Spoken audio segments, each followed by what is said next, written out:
What's up everybody, welcome back to another video. Today what we're going to be doing is going over some of the development plugins we're going to be using while developing our WordPress theme. Now if you haven't seen the video on WP CLI and how we can automate the process of installing and activating various plugins in bulk, definitely take a look at that video because it streamlines the process of downloading and installing the various developer plugins that we're going to be using. Instead of having to use the graphical user interface, you could just use the command line, or you could even take it a step further and use bash scripting in order to make the process even easier. Now if you want to support this channel, if you want to support the DevWP project, you can head on over to PixemWeb.com, go to WordPress themes, and consider purchasing a copy of DevWP. With it, you'll get all the documentation, you get all the code, you get my entire workflow, and it'll definitely speed up your process. Now when developing the theme, we're going to be taking it from this, which is the standard way the underscores theme looks like when you install it, and we're going to make it something a little bit more appealing. But today we're talking about how to install the developer plugins we're going to be using.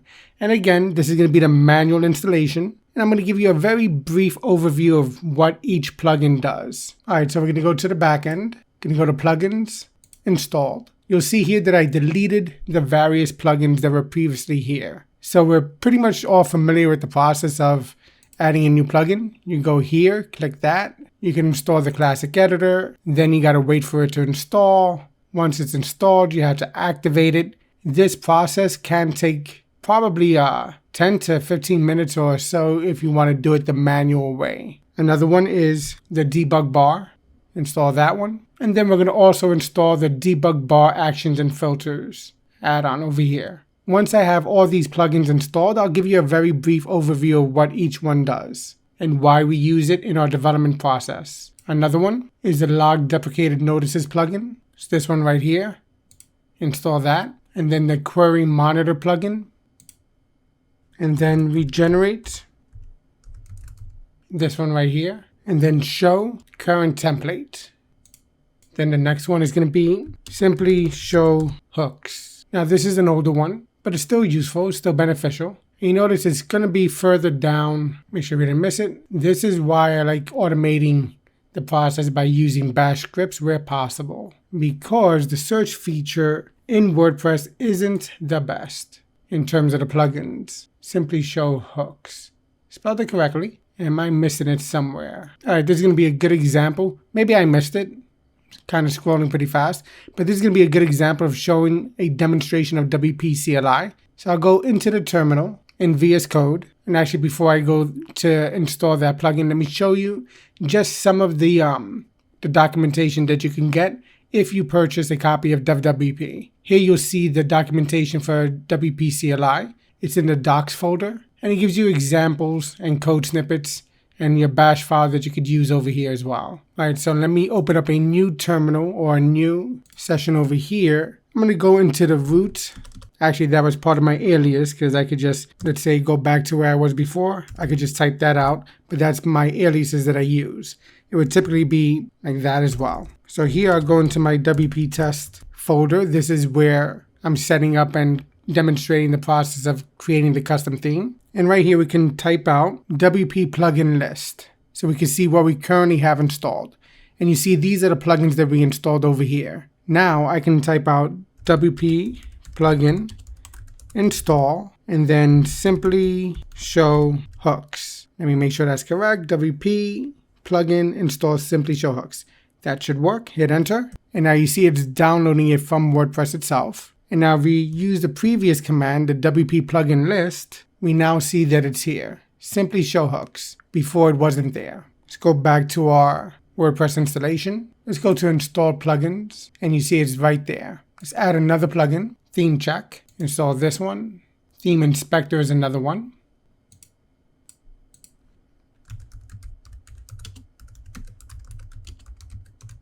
Default featured image is another good one to install. Now the purpose of installing these plugins is to help us in our process of developing our theme and to make sure that it looks the way we want it to look. We'll install that. And then we can type out WordPress beta tester. Now, WordPress beta tester and most of these plugins will typically be used only in your development environment. Some of them can be used on production sites, like the classic editor obviously can be used there. Regenerate thumbnails can be used there as well. Once you're done regenerating them, you should probably delete the plugin itself because you shouldn't have plugins installed or themes installed that you're not using. But basically, some can be used on a production site. Most of these should only be used in a development site. And I'll point out which ones you should use when we go over what each one does. Then we'll type out WordPress importer. All right, so now we'll go back to the installed plugins and let's take a look at what each one does. Now, the classic editor, if you view details here, let me make my screen larger. You can see the classic editor is an official plugin maintained by the WordPress team itself. And what it does is it enables and restores the classic WordPress editor. Now, in the DevWP theme, I show you how to code custom functionality that allows you to either enable or disable either the classic editor or the block editor. So we really don't need this, but I like to install it just so I can stay up to date on what the code is actually doing, but I typically don't activate it, but it's good to take a look at. Another one is the debug bar. So this adds a debug menu bar to the admin bar, and you can do things like show the query, cache, and other helpful information. This is another one that's maintained by the WordPress.org team. So we could activate this one. This one should only be used in a development environment. Basically, while using over here, you can see the object cache. If you go to the front of the page, you can see the request and other information. Let's go back to the plugins. Now this one over here, this is an add-on to the debug bar. You can look at the information over here. Hasn't been updated in a while, but it still works. It gives you additional information on what exactly is happening on your system in terms of your WordPress installation. So it adds 2 more tabs to the debug bar to display hooks, actions, and filters that are attached to the current request.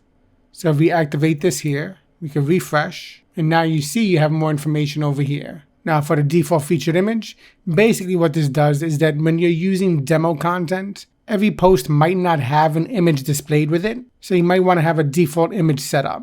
So over here, you can see it adds a default featured image to the media settings page. Again, this should probably only be used on a development site. I mean, I guess you could use it on a live site, but basically I would only use this on a development site. So let's activate it, refresh.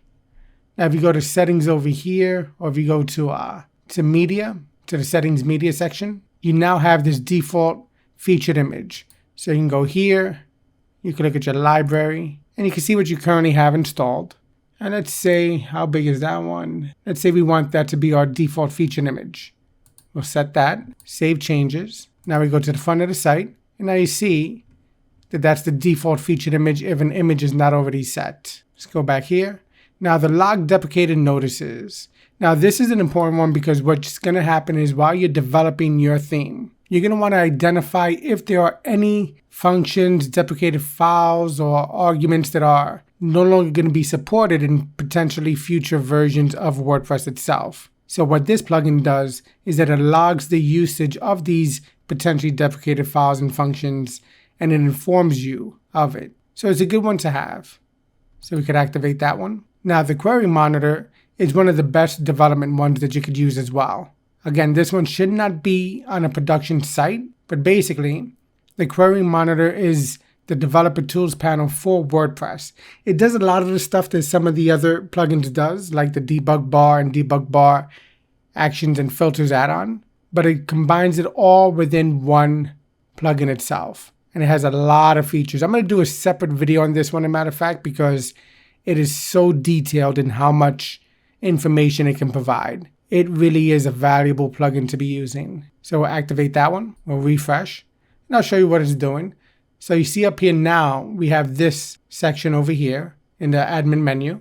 We can see the database queries, the timings, the logs, all the requests that's been made, the admin screen, the scripts that are loaded, the styles, all the hooks and actions, languages, all the API calls, capabilities, the environment. And if you go to the front, you see the template or the conditionals used there. So is front page or is home. And now you actually see we got some additional features over here. Go back to the dashboard, back to install plugins. Now the regenerate thumbnails, this one is useful when you're going to be swapping out a theme. If it has different thumbnail sizes and you want to regenerate them to match your new theme, this is a good one to use. Now, the show current template one, this is kind of redundant, especially if you have the query monitor plugin, but it's a good one. What it does is that it adds a menu item in your toolbar that shows you what template file is being used. We'll activate this one, we'll refresh. So now if you go to the front of the site, you now see it tells you what template file is being used and all the other files that are being included. This is valuable information. And again, this is for DevWP. We haven't styled this out yet, so that's why it looks like this. This will be more of the final result over here. Let's go back to the plugins. Now, this one is actually pretty old, but it's a good one because it shows you all the hooks and filters and things that are used on your site. Actually hasn't been updated in 8 years, but it still actually works. Now, it's kind of messy in terms of how it displays the information on your front end. And again, this would only be used in a development site. Again, most of these will probably only be used on your development site. But if you want to activate it, I'll show you what it does. So if we go here, you see you have this option. You could show the action hooks, and it'll show you what hooks are loaded and where. And you stop it here, or you can show the action and filter hooks, and then you see all these over here as well. So it gives you a lot of information. Now again, you could also get them over here, action hooks, or over here as well. This is from the query monitor right here. This top one was from the debug bar with the add-on. But over here you could see you have all the action hooks used, and you can see the location, you can see what's calling it, the component. But this is query monitor, this is debug bar, and this is the simply show hooks. So it depends on the way you want to actually view the information. Let's go back to plugins. As a matter of fact, let me show you the regenerate thumbnails. I'll activate it. I'll show you how it works. You can go to Tools, Regenerate Thumbnails. And then it tells you that you can regenerate thumbnails for all 35 or only for the featured images. You could delete thumbnails files for old unregistered sizes. And this is what you would use. I'm not going to process it now because that will take some time, but this is the section right here. And if you notice here, we have deprecated calls. So what is that in reference to? All right, so we have here in the WP includes deprecated.php file, we have a deprecated function there. And then we have another one over here as well. Now, so these are in WordPress core. They're not actually being used by our theme, but it gives you some information on what to look out for. Let's go back to plugins. The next one is going to be the theme check plugin. Let's activate this one. Well, let's view the details first. So this one is basically used to ensure that the theme that you're working on, that you're going to release to the public, is going to be following best practices in terms of what WordPress considers best practices, especially if you want to have it in the theme repository on WordPress. It's important to use this. So we'll activate it, we'll refresh, and then if you go to Appearance and Theme Check, you can check the theme, and it tells you if you have any issues that need to be resolved. For comparison, if we go here, let me log in. If we go to Appearance and Theme Check here, and we check it, the only errors that we get are ones that won't be released with our production version. This is because this is the development version. We have a development version of DevWP and a production version of it. So in the production version, you won't be getting these files over here. These are configuration files. And this is a test file over here for PHP unit. So these will be eliminated, so you'll only get this result and it'll be all good. Versus here, there's some stuff that we have to resolve. All right, let's go back to plugins, installed. Now the theme inspector, this is another handy one, especially if you're going to be working with classic themes or hybrid themes. It might be redundant, but a lot of information is good. If you look at the details, you can see what it is actually doing. We'll activate it, refresh. We go to the front of the site, and now you have the theme inspector right here. The content type, home blog, true conditions is front and is home, the post type, and then the actual file that's being loaded. You notice it's kind of redundant in terms of what's presented here with the show current template plugin, but it provides a little bit different information. And you also get similar information over here with the query monitor. And now if you want to test the latest version of WordPress itself, you could install the WordPress beta tester. And again, this is for development purposes only, not for use in a production website. But what it does is that it lets you use the most bleeding edge version of WordPress possible. So you could activate it, refresh. And now if we go to beta testing over here, you can see we can choose which version we want to use. So let's try this one right here. If we go to Dashboard, Updates, we can either reinstall the current version or we can update to the latest nightly version. If we do that, it'll start the process of updating. And the thing with this one is it allows you to see in advance what is going to be happening with WordPress, with the next release of WordPress. What are the developers working on? Any new features, new functions, new functionality. And this is important when you're developing a theme or if you're developing a plugin. And the reason is because you want to make sure that what you're developing is going to actually work with the next iteration of WordPress. You see it has to upgrade the database, and it takes some time to run this process, but let it run the course and it'll be good to go. And once you're there, you get this information over here. It'll show you what's going to be new, and it's looking into the future of WordPress.